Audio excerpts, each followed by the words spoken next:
Karon nga problema ang tubang kainit sa panahon, gisiguro ni Pangulong Bongbong Marcos nga walay artificial crisis sa supply sa kuryente o ginasulbad na ang maong isyu.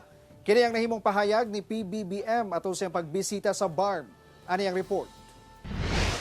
Mismong si Presidente Bongbong Marcos ang misaksi sa padayong integration sa Moro Islamic Liberation Front ug Moro National Liberation Front sa gobyerno.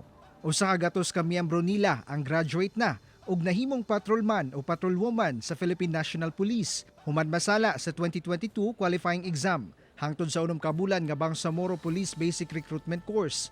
Kayo ang tutulong sa pagsusulat ng isang bagong yugto para sa Bangsamoro tungo sa mas tahimik at matiwasay na kinabukasan. Higit pa sa pagtupad natin sa mga obligasyon na nakasaad sa Bangsamoro Organic Law. This was part of our gesture for the government na kasama doon sa peace agreement and the peace talks natin, integrating them to be part of the Philippine National Police.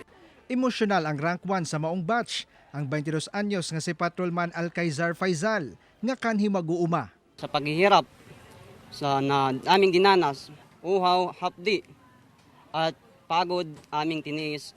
Ngayon, nagbunga ang aming paghihirap at aming pagkasakripisyo. Handa nang maglingkod sa bayan ng Bangsamoro. Gisaulog sab ang ikanapulong anibersaryo sa Comprehensive Agreement on the Bangsamoro o CAB nga gipirmahan niadtong 2015 nga naghatag og higayon sa pagmugna sa Bangsamoro Autonomous Region in Muslim Mindanao. Gituldukan sab niini ang rebelyon sa MILF ug nahitabo ang pagsurrender sa ilang mga armas. Dungan niini ang paghatag og cash assistance. We all remain steadfast in faithfully implementing this agreement.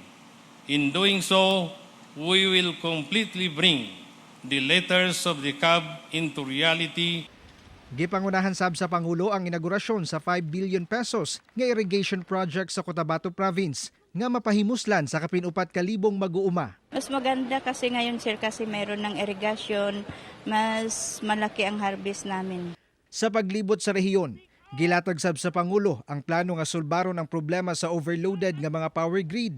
Tungod sa taas nga demand sa kuryente, pinaagi sa pagtukod og transmission lines ug submarine cables. Diyang gipangutana kung doon na ba'y artificial crisis sa power supply. Definitely it's not an artificial crisis dahil talagang the power systems are overloaded. Ang naging consumption natin biglang tumaas talaga because of dahil napakainit. Gipasidunggan sab sa Pangulo ang kabayanihan sa mga sundalo sa 6th Infantry Division sa Awang Dato din Sensuat sa Maguindanao del Norte.